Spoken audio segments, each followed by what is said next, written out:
Well, you're invited to join thousands at Great American Ballpark this week. Hopefully the weather will be okay and support local families. And joining us now to share more on this game with a very special purpose is the one and only our health anchor, Liz Bonus. Hey, Liz. If you're walking people with umbrellas, you better be there. All right. Hey, guys. Good afternoon once again.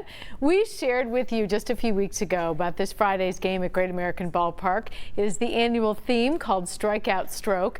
You can purchase tickets to help with research and education to support the Greater Cincinnati Stroke Consortium. Since that first story, many of you have reached out and simply asked about the children that we see here who have all suffered a stroke. Some had strokes in utero, some had them shortly after birth.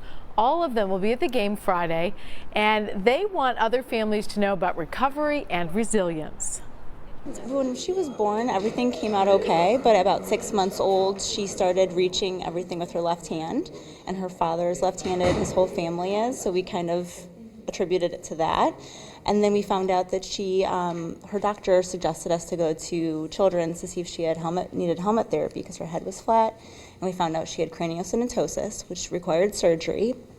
And then we found out at the same time that she had a stroke. Typically when we think about stroke victims and stroke survivors, we think of older folks, but it can happen to anybody. We noticed on a well visit when he was just a few months old where we mentioned something to his pediatrician, and she kind of watched him and noticed that he shouldn't be showing that much of a dominance to one side. And so they sent us to have some follow-up tests and neurological appointments.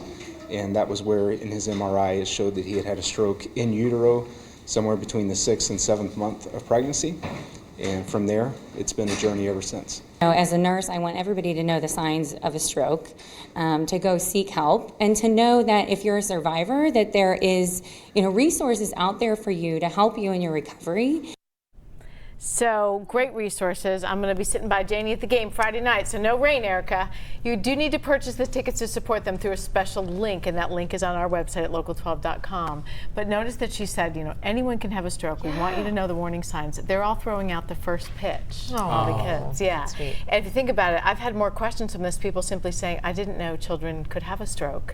It's shocking enough we've been hearing about actors and people John in their early Singleton just passed 50s. away. Yeah, that's sad. Children. Yes, and we don't really know why, but the important thing they want is like when something isn't right, either right after birth, that we're looking for these signs and symptoms to intervene right away. Because if not, you can simply continue to have more damage in the brain, because a stroke is an injury to the brain.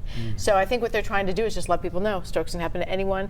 At the 7th inning stretch, they're all going to stand up and sing "Take Me Out to the Ball Game" on the Jumbotron. So look for us. We'll be out there. We hope that you'll join us to still buy tickets and support them.